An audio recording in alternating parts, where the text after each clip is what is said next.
Hi there, and today I'm making a different video because I've started playing Designer City 1, and so I just wanted to basically show some strategies and some tips and just some observations in the game. And I think there's some pros and cons with Designer City 1 versus Designer City 2. I think the first con and the most obvious one is graphically the game just isn't as nice as Designer City 2, especially when you get these bigger buildings like this.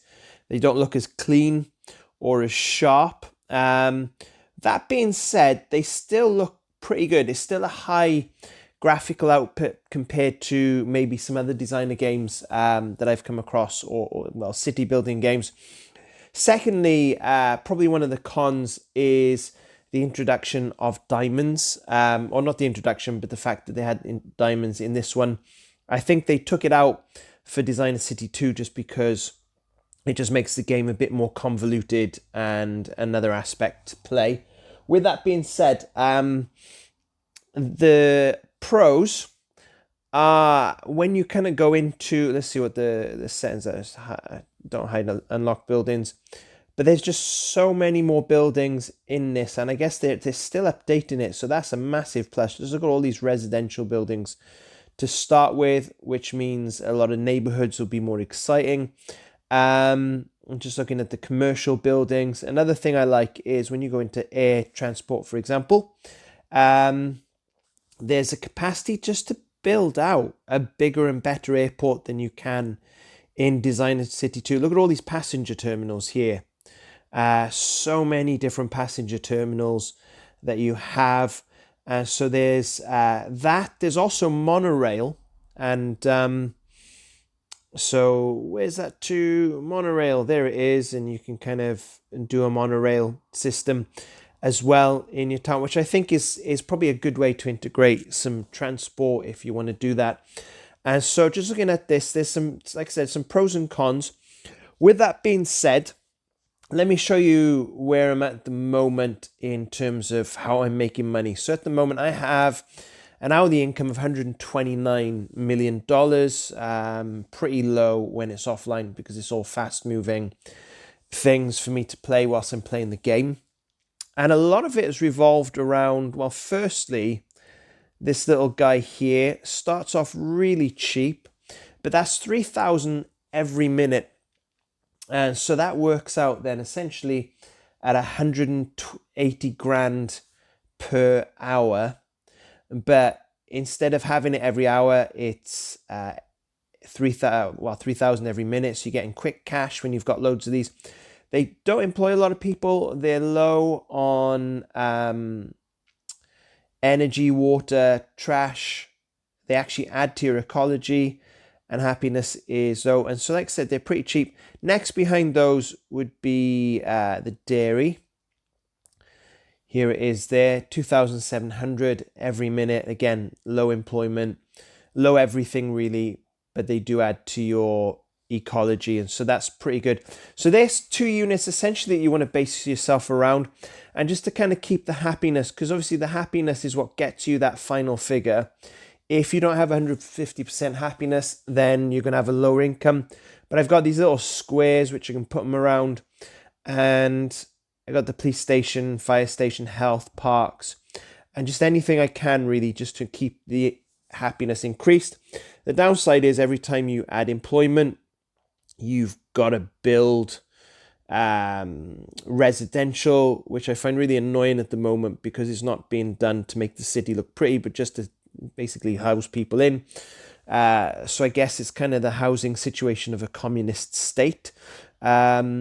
But yeah, looking at they've still keep the parks there, keep them happy, keep services in the vicinity, like I've got there, health, fire, police, and things. And so doing a lot with that. I made a fail in my last video, and I said that you can unlock any building, which is true, but the downside is you can't use certain buildings till the appropriate level. So I unlocked the stock exchange early, but I couldn't use it till level 100, so it was kind of useless to me up until that point.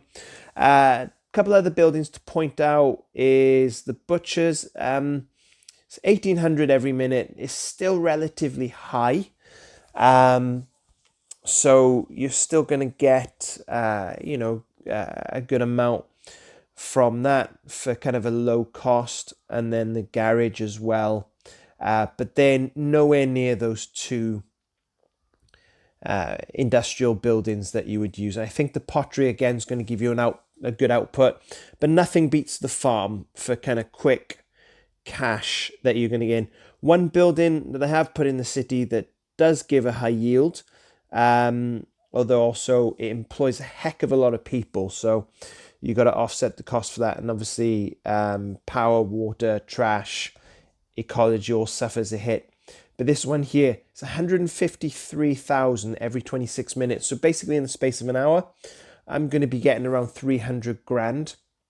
And this is one of the few buildings you can do this for with gold, whereas a lot of the high yield, to put this in context, so if you go into the special buildings here and you go to commercial and you go all the way down here, some of what am I doing? Commercial, there we go. The big ticket items, say Apple Park, for example, look at this. It's 425k every hour, but it's a 5x5 space, so it takes double the space of the other one, but also employs double the amount as well. And you have to diamonds to get it. If you go further down, you can find some ones I think that you can get. Say for example, that's not bad, 75 grand an hour. And remember, that's going to double, if not triple, when you upgrade it. I don't know if diamond buildings double or triple what that looks like, because I haven't purchased one yet. Maybe I need to purchase a smaller one just to find out. Still learning the game. Then when it comes to diamonds, so you have this thing called the diamond exchange trading there. So as you can see, you do not have enough food to do this. You need another 41,230, which is actually a lot of food. So you need 50,000 units of food simply to get one diamond. And to put it in context, so this is the best one you can buy with cash, and that gives you 1,000 every 47 minutes. You'd need 50,000 of those fully upgraded. And just to show you where I put a bunch here, so this is a non-upgraded one, give me 500. To upgrade that to maximum, that's going to cost me 7.6 million. So bear in mind, for every million that you do, that's a gold. So if you imagine that's gold, then that's quite a lot. Then on the other side of the coin, you've got this one that gives you 16,000 food every 2 hours. So that's a decent amount. And I think if you've just got slightly over 3 of those, that's going to get you 1 diamond every 2 hours. So it seems at the moment that the best way to get diamonds is just going to be to ramp up my income, my cash income, and then essentially just have lots and lots of farm stuff that's continually pushing out 50,000 worth of food, and then change that. So I've got this here. This is something that you can buy with gold that will get you diamonds. And so when you can find certain things that give you gold, that you can buy with gold, you can get diamonds, that's really useful to know, because diamonds really are slow at the moment to come to. But my aim is to keep on building the income and keep on building my food production so that I can get somewhere around, say for example, somewhere around, if I could get 500 million an hour, that would be a good income, which I can turn into gold on a regular basis, which then I can use to buy things that will get me diamonds. And so I'm hoping if I can get 500 cash an hour, that I can have a diamond output of maybe 100 diamonds an hour.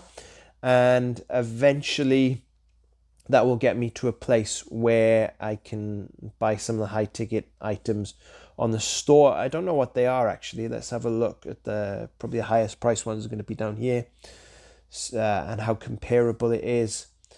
Let's see that. 750 diamonds for this arcology. That is a lot. It does produce 500,000 per hour. Okay, so it gives you a good cash injection. But still, we're going to need to create a kind of Sandlot mode I'm probably looking at around 60,000 diamonds, if not more, and a good cash flow. So I'll keep you updated how that goes. If I find any other tips, tricks, or strategies that will help you as you play Designer City, feel free to comment. Make sure you subscribe to the video, and I'll be putting out some more Designer City videos. They've got a few other games that I'm going to test out. I think there's like an underwater one and a couple of like Roman or medieval type ones. So I'm going to look at those, just give them a quick look over, review, see if they're worth playing. But I hope this video helps you as you're trying to create the city of your dreams. Have a great day, and I'll see you in the next one. Bye now.